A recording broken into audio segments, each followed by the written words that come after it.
Welcome back to the real state of real estate.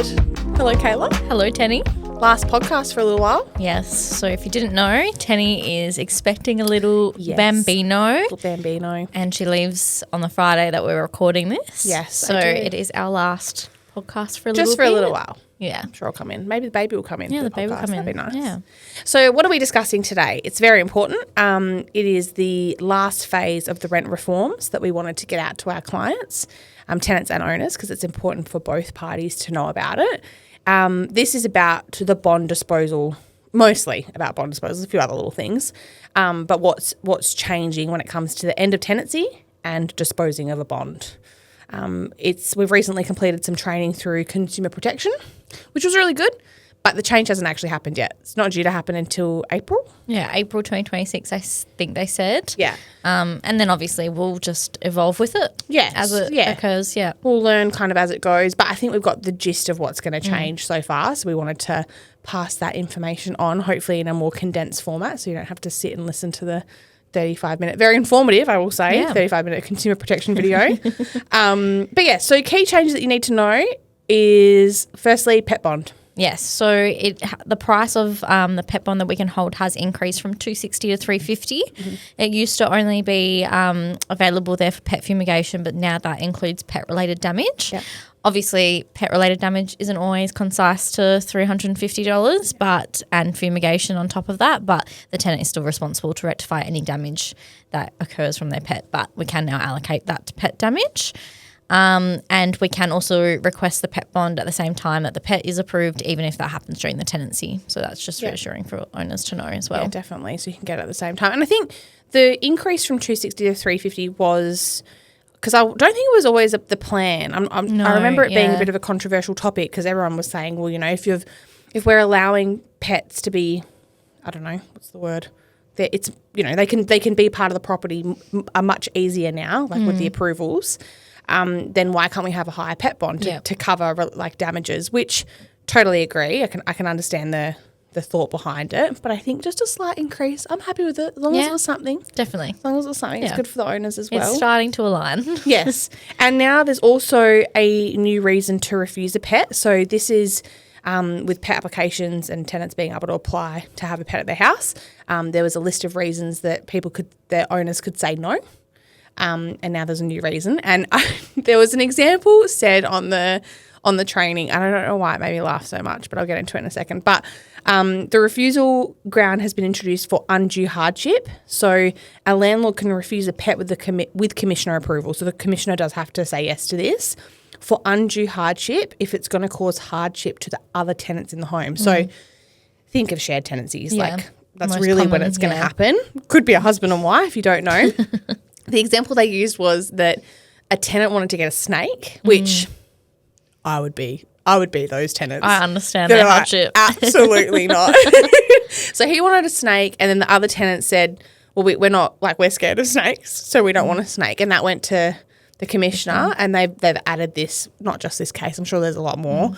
But I thought it was quite interesting. Yeah, definitely. That would happen. I think it was a really good example for them to use as well, because that would be so common, especially in shared tenancies as well. And I think because of the price of rentals at the moment, shared tenancies are becoming more common. Yeah. So this issue would be becoming a lot more common. So then, what's next? Changes to the final bond finalisation. So first thing, and look, I think as agents we know all the forms we have to use and the portals and whatnot, but they've changed it. It used to be called bond disposal. It's now called a bond release application form, and it includes specific categories that landlords can claim for the bonds, which we'll get into in a minute. But I think the biggest change is who can apply to release the bond, which now everyone can apply. Yeah. Whether anyone listed on the bond agreement, the agent, the owner, the tenant, we can all apply.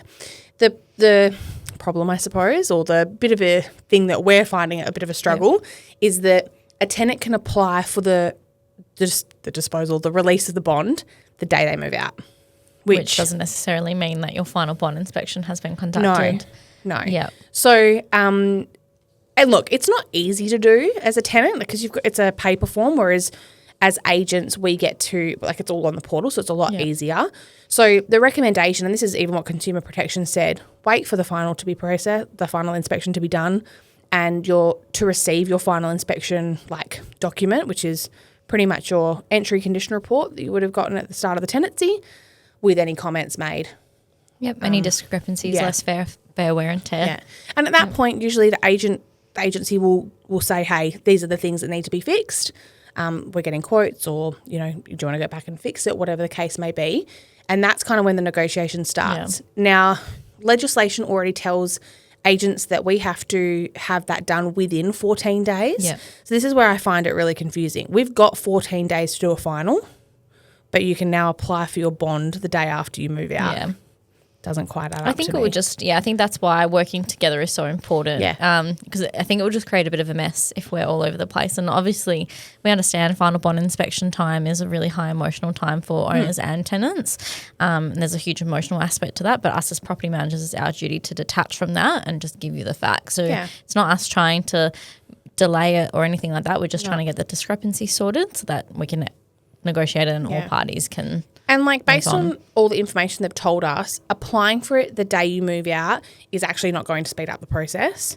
In fact, I feel like it's going to prolong it, because then we've got 14 days to accept or refuse, which, I don't know. I just feel like wait for the final bond to be done, and then it'll be a lot easier. Yeah, definitely. So then what happens? So bonds admin will notify all other parties listed on the bond if anyone on the bond form has requested to release the money. So everyone will be notified, and from that day, everyone has 14 days to respond, whether they agree or disagree.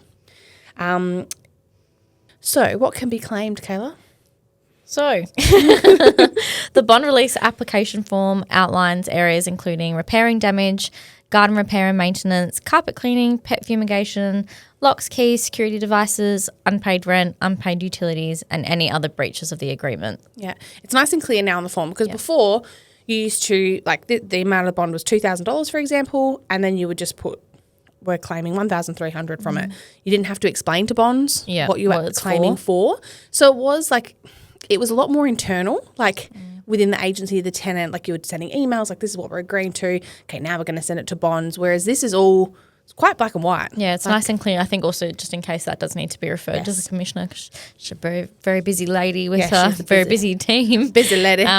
But so I think that's really good. I think that's been a positive change. Yeah, I think so. Yeah. I think so. So again, you have 14 days to approve or decline. If you dispute it, Bonds Online will automatically refer the matter to the commissioner. And there's a determinations branch that has been created for this exact thing. Yeah. And then from then, we've got 10 days to provide evidence, both parties, to provide evidence. And after that, a decision will be made. And if it's a decision you don't agree with, you have 7 days to appeal it. And if they can't make a decision with the commissioner, it will then be referred to court, magistrate court. Yep. Which I think the best part about this is kind of the removal of magistrate court for the minor bond cases. Definitely. Because I think for owners, tenants and property managers, court is daunting. It's time consuming. It's costly. It takes it's very costly. You've got to take days off work if you're a tenant and you're going to court. Obviously, as agents, we go on behalf of the landlord. But it takes a lot of time, a lot of stress. And I think removing that from the process, hopefully, will help there be less issues. Yeah, definitely make it more streamlined for everyone involved, I think. Yeah, definitely. And I think, just the whole change, I think it is a positive change. I agree.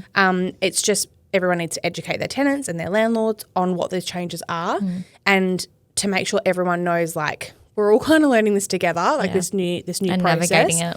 Navigating it. And just to make sure you've got all your facts straight and you're giving each party time to kind of respond. It's not going to be resolved within a day. No. It's just, and even the simplest of bonds, you do a final inspection, it might all be great.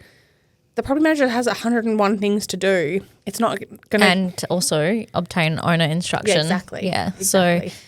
So, I think it will be really good. I think it's just... It will make communication more streamlined and everyone on the same page. Also so important for you as a tenant to be referring to your property condition report and being so familiar with it. I know here we send it out to you a few weeks before your vacate to make sure that you're fully across it. We can't stress enough how important that document is to refer to and be so familiar with, because that's what we refer to. Exactly. It's what everything is based off. that and the photos, but mainly the actual physical report. But yeah, I think it's a good thing. And I think it'll be interesting to see how it all pans out. Yeah. So hopefully you found this podcast helpful. And we'll evolve with it as it progresses and update everyone on how it goes. Absolutely. Well, thanks again for listening. We really appreciate it. And I'll see you in 12 months. See you in 12 months.